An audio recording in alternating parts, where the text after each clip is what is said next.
Welcome back to the Ellipsis podcast. I am your host, Deja Terry, and we are back bigger and better than ever. It's a new week, fresh topic, and we are celebrating this huge milestone of coming to 1 month of the Ellipsis podcast just being in production, and it makes me so happy and so proud that I can have you guys just on this journey with me, flying and soaring with me. So I love y'all, and thank you so much for your continued listening and tuning in. But I want to just go ahead and jump into it, and today we are talking about the Mirage and the Imposter, okay? And this is a moment in our lives that all of us go through, and some of us catch it and some of us don't, and we go through the downfall of encountering the imposter in the mirage. But depending on your spiritual lessons and your discernment and how well you have grown it, you're able to stop it in its tracks and really put it, in a perspective where you don't have to go through what some of us do have to go through. Personally, me, I have also been through it a couple of years ago as well. But have you ever encountered a really good thing and you thought that it was a really good thing, but it was really just a test, and it ended up being your worst nightmare possible? And, there are going to be people in your life that will wear masks, and, you will have, they'll have the assignment to fool you, to ensure you fall for the trap that you thought, was your blessing. And, these people that the enemy has put to try and get in your way of the real blessing that you've asked God for that's supposed to be coming, he'll try and get in the way of it. And these people are assigned to you.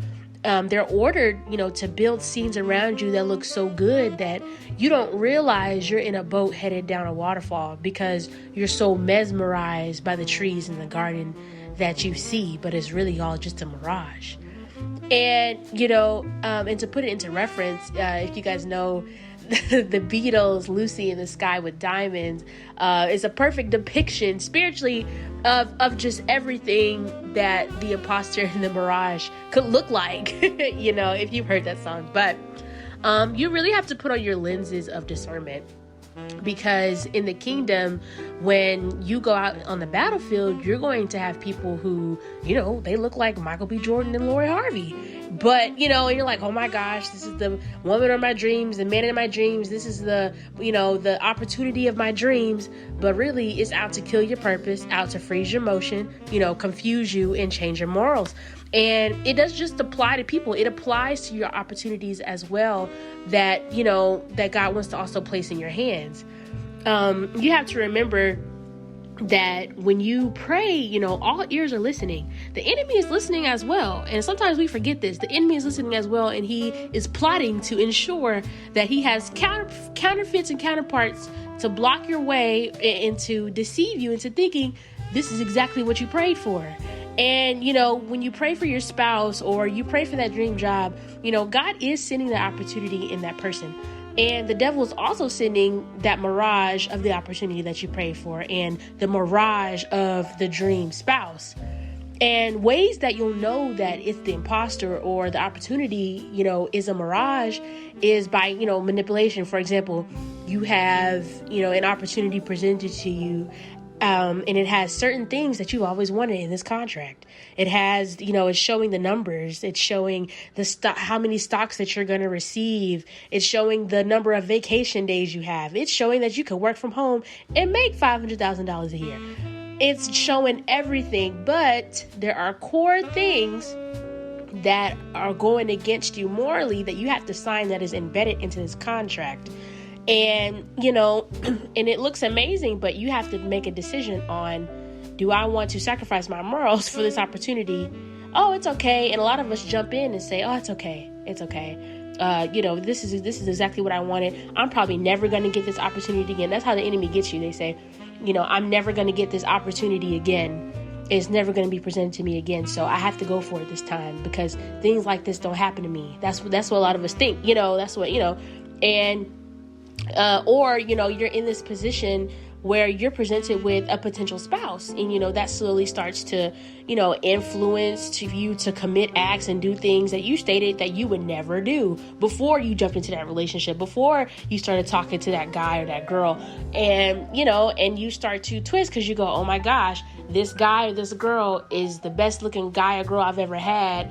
And, they obtain things that I've never been able to obtain. And I don't know if I'm going to get that guy or that girl again. So, even though it's not perfect, I'm going to make her into the person that she's supposed to be. I'm going to make him into the person that he's supposed to be. And we go on this whole journey and we don't realize it is tearing us down. And,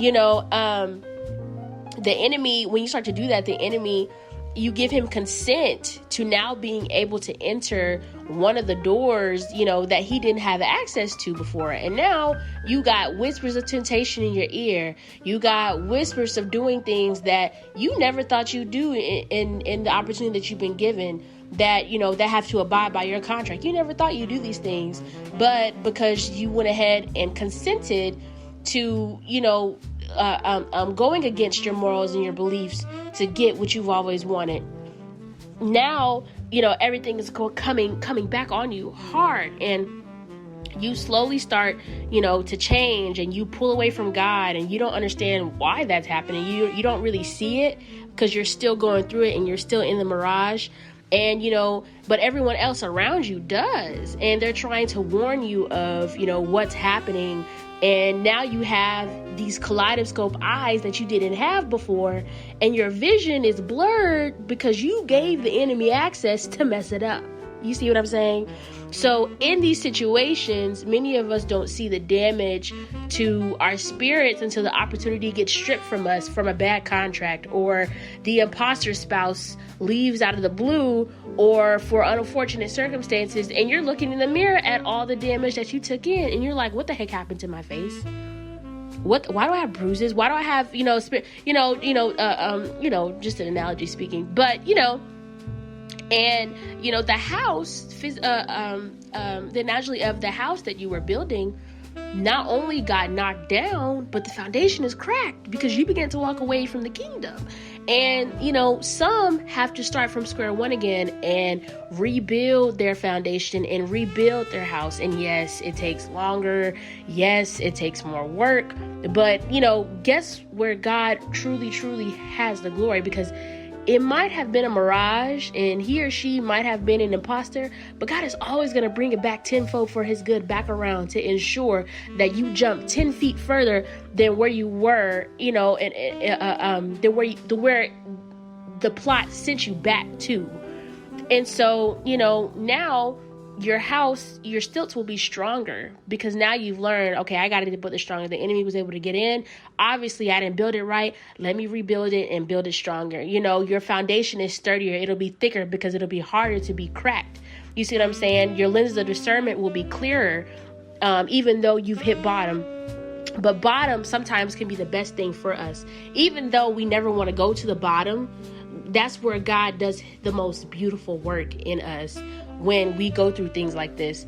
And, if you can catch it before this point, and, you truly are building your ability to discern even quicker when you are able to catch things like this. And that's by, spending time with God consistently and just, having those moments. It doesn't have to be, on your knees for 2 hours, but just talking to him, getting in the car, listening to a word, listening to a podcast, for example, listening, reading a book, something that's going to grow your spirit and just always keep you in a way where you can be, building your abilities to discern, building your abilities to hear. And, in that case, you'll be sharper in the spirit, and we get sharper in our tongues and sharper in our words. And we avoid, going through the imposter and the mirage season of our lives, so be careful of the imposters and the mirages that come as you progress. And as you progress, it gets harder and harder to see. So that's why we have to stay consistent, and it's so important to stay in prayer so that you're always alert. And when sneak attacks like these happen, And God is always sending, the true blessings that we have asked for. And the blessings, will always be more than what we've asked. But we have to be patient. Don't be so anxious and eager to grab the first thing you see just because it has one ingredient that you asked for. Because one thing I will say is a cupcake can look really good on the outside. Have all the sprinkles, the cherries, the whipped cream, the icing, all that. It looks so good. It's fat, it's thick, it's juicy. You just want to just bite into the cupcake and it just be done. And, when you take a bite and you realize, wait a minute. Why is there cement on the inside of this cupcake? Now your teeth is all gone, or the cupcake is dry. You know what I mean? Just because you're missing all the key ingredients that you thought it had. And you'll end up regretting even being that close to that thing in the first place. And, so heed the warning signs, when they come your way, because they will. And, put on your discernment lenses and be excited for what God's bringing you. Because, you always have to be on alert for the snakes in the grass. Because there's always going to be snakes in the grass. But in that garden is the plan and purpose, and the gift that you've asked God for is there in that garden. But always step over those snakes and be sure that your head is always on a swivel in situations like these, so that not only do you get your true blessing that God is trying to give you, you also build your discernment and build your armor when it comes to looking at these attacks that the enemy sneakily is trying to get on us. So I love y'all. Thank you so much for tuning in. I hope you all enjoyed, and please tune in next week because we're going to bring the fire, we're going to bring the heat, and I love you guys, and I will catch you guys in the next one.